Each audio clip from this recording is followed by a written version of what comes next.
गगन गाए पानी पवन, झूमे धरती गगन गाए पानी पवन, नाचे मन मोर हो के मगन। मोरे आजा सजन, ओ मोरे आजा सजन, मोरे आजा सजन, आजा सजन।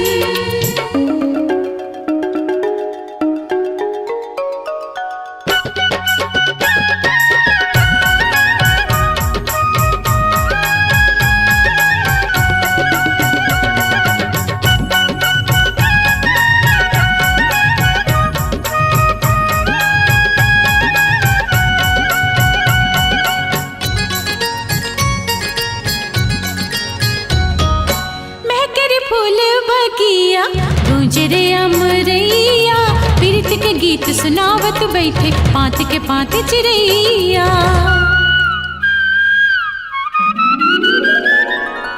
बाट मठाड़े बर पीपर जोरे गलबैया, मोर सजन के रास्ता निहारे चंवर डोलाए पुरवैया। तरसाना ज्यादा झन अब आजा सजन, तरसाना ज्यादा झन अब आजा सजन, छिन भर लागे बरस आसन। मोर आजा सजन, ओ मोर आजा सजन, ओ मोर आजा सजन, आजा सजन।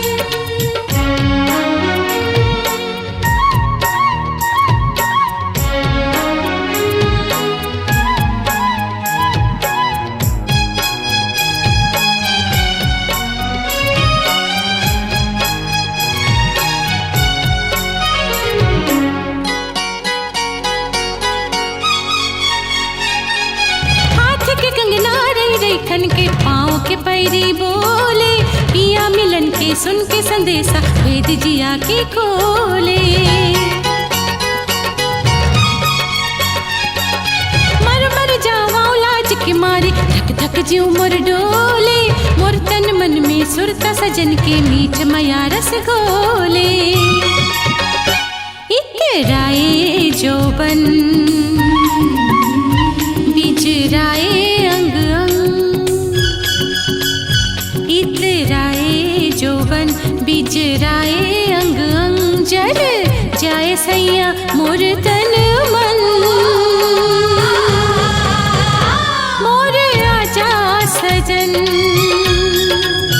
ओ मोर आजा सजन,